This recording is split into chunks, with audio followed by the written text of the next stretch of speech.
मजा आ रहा होगा। मैं नहीं धोने वाली, तुम धोकर दे दो, मैं सब्जी बना लूंगी। अरे अभी तो केवल हल्की हल्की ठंड शुरू हो रही है और तुझे अभी से ये ठंड पकड़ रही है। ऊपर से शादी भी अपने मन से कड़ाके की सर्दी वाले मौसम में रखवाई है। कल को शादी के बाद तो ससुराल में सब्जियां काटना छीनना धोना पड़ेगा, तब कैसे करेगी? मम्मी, पानी वाला काम मैं अपनी जेठानी से करवा लूंगी, जैसे कि सब्जी धोने का, आटा गूंथने का, और मैं खुद सूखा काम करूंगी, जैसे सब्जी बनाना, रोटी सेकना। बड़ाई का हलवा हमेशा फीका होता है। चल जल्दी से आलू धोकर उबालने के लिए चढ़ा, मैं मटर छील रही हूँ। मंजू रसोई में खड़ी होकर पूजा को स्टेप बाय स्टेप आलू मटर बनाना सिखाती है। इसी तरह कुछ दिन बीत जाते हैं। धूमधाम के साथ सुरेंद्र शोभा अपने छोटे बेटे मोहित की बारात लेकर आते हैं। विधि विधान से मोहित पूजा की शादी होती है और पूजा विदाई होकर ससुराल में आती है। कितनी ठंडी ठंडी बर्फ जितनी हवा चल रही है। कितनी देर का दरवाजे पर खड़ा कर रखा है, ठंड में पता नहीं कब स्वागत करवाएंगे। अगर और कुछ देर खड़ी रहूंगी तो मेरी तो कुल्फी जम जानी है।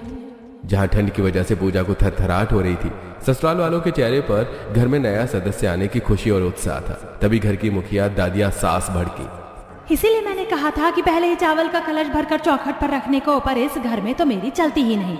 नेशा बहू कहाँ रह गई? तुझसे कितनी देर का कलश और आलते की थाली मंगवाई थी। इतने में बड़ी बहू निशा चावल से भरा कलश लाकर चौखट पर रखती है और दरवाजे के बाहर आलते के छापे लगवाती है। रस्में खत्म होने के बाद सभी अपने कमरे में आराम करने के लिए चले जाते हैं। अगले दिन सुबह के 5 बजे ही पूजा की माँ कॉल करती है। ये इतनी सुबह सुबह कौन कॉल कर रहा है? हेलो, कौन? पूजा जल्दी से उठकर हाथ मुंह धो ले, आज तेरी पहली रसोई है। मम्मी, अभी तो बस 5 बज रहे हैं, ठंड में इतनी जल्दी थोड़ी ना कोई नाश्ता करने के लिए बैठा है।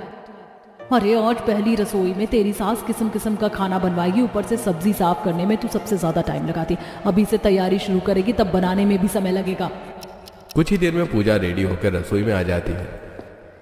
इतनी सुबह सुबह नहाने में ठंड सी लग रही थी, ऊपर से बावर्ची खाने में नीलपट्टे सन्नाटा छाया है।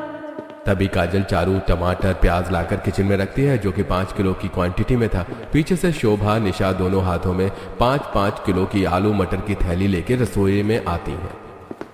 मैया, ये 10 किलो वजन उठाकर मेरे तो हाथ लाल पड़ गए। माँ जी, इतनी दूर सब्जी मंडी से उठाकर ला भी तो रहे हैं।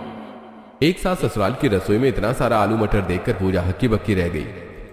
ये मम्मी जी और जेठानी जी इतनी सारी आलू मटर एक साथ, कितनी सारी आलू मटर उठा लाए, जैसे कि आलू मटर का भंडारा लगाना हो। देवरानी जी, इन सारे के सारे आलू मटर को टोकरी में खाली कर लो। दीदी, आलू मटर तो खाली कर दूंगी, लेकिन बाकी की सब्जियां कहाँ हैं?